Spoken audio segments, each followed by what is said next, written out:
daquele baile de Paraisópolis, e aqui poderia estar inúmeros outros exemplos, e a gente vê que o modelo de segurança pública que nós temos hoje, muito ligado a uma ideia de guerra às drogas, como se, não, estamos combatendo o crime, estamos combatendo o tráfico, estamos combatendo... Que tráfico é esse, meu amigo, que você está combatendo, que a gente tem a Cracolândia, no centro de São Paulo, um tráfico a céu aberto e muitas vezes... Fazer um raciocínio, né? Essa guerra às drogas que a droga tá ganhando faz anos. Que a droga tem que mudar. E o pobre tá perdendo faz anos.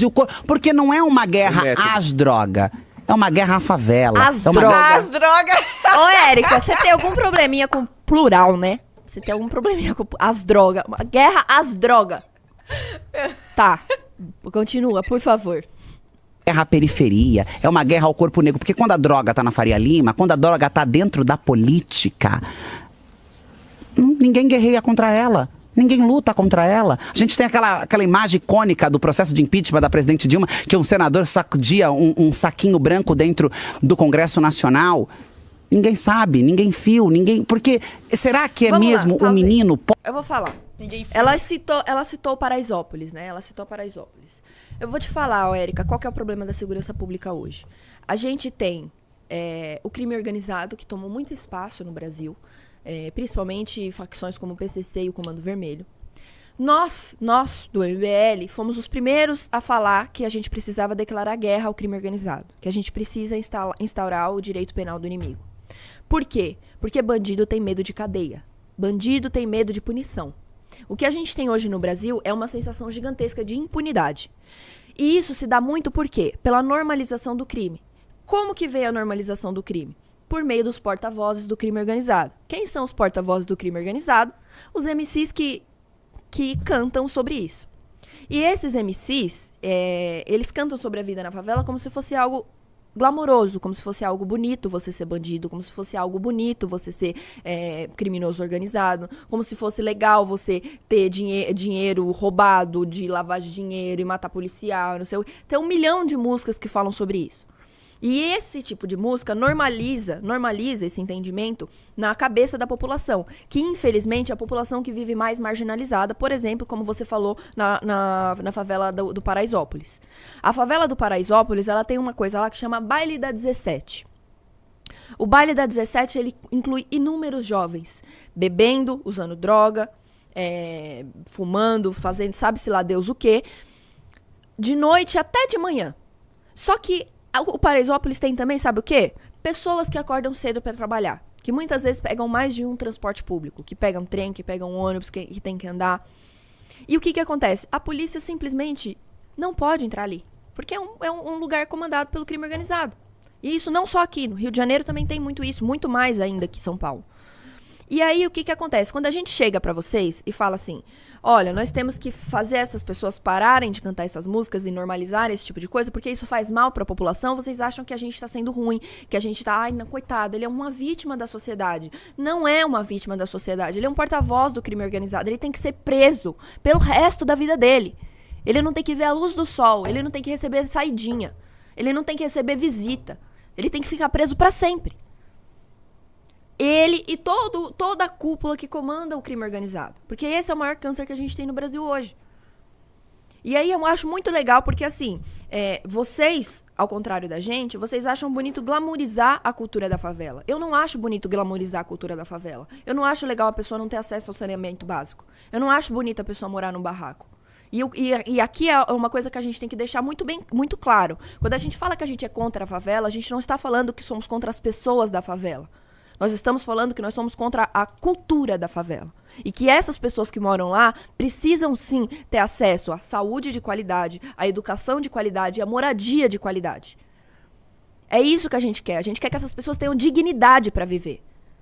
Vocês já devem ter visto aí nos livros, eu pelo menos tinha no meu livro de escola, aquela imagem emblemática justamente do Paraisópolis e do Morumbi, que era um prédio. Aquele prédio todos os dias, velho. Que era um prédio, aquele prédio que todas as sacadas tinham piscina, e aí do outro lado tinha a favela do Paraisópolis com um monte de barraco. Isso sim é uma realidade que a gente sabe que existe. A desigualdade é uma coisa que a gente sabe que existe. Ninguém nega a desigualdade. A diferença é o plano que a gente tem pra isso. Vocês querem achar que isso é uma cultura bonita e que isso tem que ser perpetuado. A gente quer que essas pessoas tenham uma vida digna de qualidade. E aí? Entendeu? Então é muito fácil você vir falar sobre segurança pública e na prática você votar contra. Repito, você votou contra aumento de pena para furto, roubo, receptação. Votou contra aumento de pena para criminoso, para quem comete crime hediondo, que é homicídio, feminicídio, estupro. Então é legal você ir no podcast e falar, ai gente, nossa, segurança pública, puta problemão, ai meu Deus, não sei o quê. O que você está fazendo na prática para resolver esse problema? Nada. Fica só no discurso. É só no discurso lindo. É só no discurso de, ai, gente, olha só como eu sou uma pessoa que me importo com as outras pessoas. No fundo, sabe o que vocês querem? Vocês querem que essas pessoas permaneçam nessa situação de miséria, nessa situação de desgraça, porque aí essas pessoas votam em vocês. Porque na hora de resolver o problema de verdade, você não vota pra resolver o problema de verdade, né, Érica? E a gente sabe que bandido tem medo de cadeia. E é pra lá que eles têm que ir. E parar de atormentar a população. E eu não vou esquecer não, tá? Eu não vou esquecer não de você tentando cooptar o Oruan, filho do Marcinho VP, pro teu partido. Ai, porque eu já te indiquei livros pra você ler. Ai, porque você tem que ser uma liderança política. Sim, vamos pôr o filho do Marcinho VP pra ser uma liderança política, Érica. Que outra opção, que outra mensagem melhor a gente não poderia passar pro crime organizado, não é mesmo? Eu tenho vergonha de você. Eu tenho vergonha. Eu tenho vergonha de ter você como presidente da Comissão da Mulher. E eu tenho vergonha de existir a possibilidade de você ir num podcast do tamanho desse, que esses dois babaca aí, falar que você foi a mulher mais votada. Eu tenho vergonha de você poder falar isso. Porque você não luta nem em prol das mulheres, nem em prol das pessoas pobres, nem em prol de ninguém. A tua luta, sabe pra quem que é? Pra você mesma. Pra você mesma, pra você poder ir aí com o teu cabelinho liso, loiro, e falar assim, ai gente, olha como eu superei. É pra isso que você luta. Não pelo povo, não pelas pessoas. Pode ter certeza. Próximo. Vamos pro próximo corte dela? A gente tem bastante coisa dela aqui. Vamos, que eu tenho um que ela fala da Ana Paula, né? Será que é esse? É o último. Eu deixei esse por último. Vamos pro da Ana Paula, vai. Tô cansada da Erika Hilton já. É esse aqui. Vamos.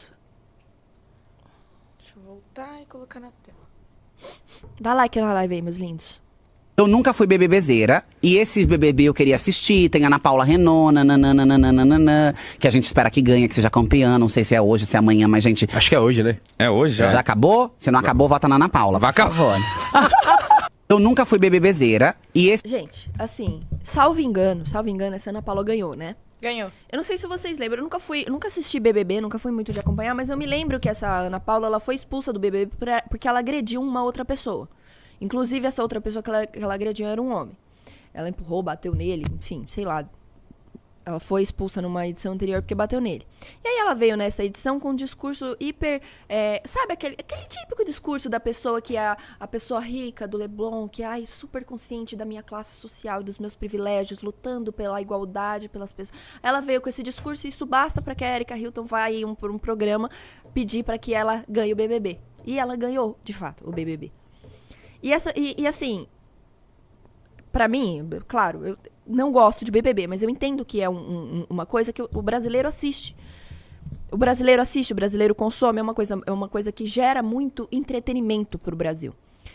E a normalização desse tipo de figura também fica no imaginário do brasileiro. Por isso que a mudança que a gente tem que fazer é uma mudança cultural também. Porque é muito fácil uma pessoa ali, ó, eu falo com toda a propriedade. É muito fácil você ir uma pessoa ali, loirinha, branquinha, de olho azul, chegar lá e falar, ai, gente, coitada das pessoas pobres. Nossa, eu tenho tanta noção dos meus privilégios. Essas pessoas têm que ser cuidadas e abraçadas como se essas pessoas fossem retardadas e elas não pudessem pensar por si mesmas. Que é o que a gente viu no caso daquela outra tonta lá, como que é o nome da ex do Scooby? A da Piovani. Piovani.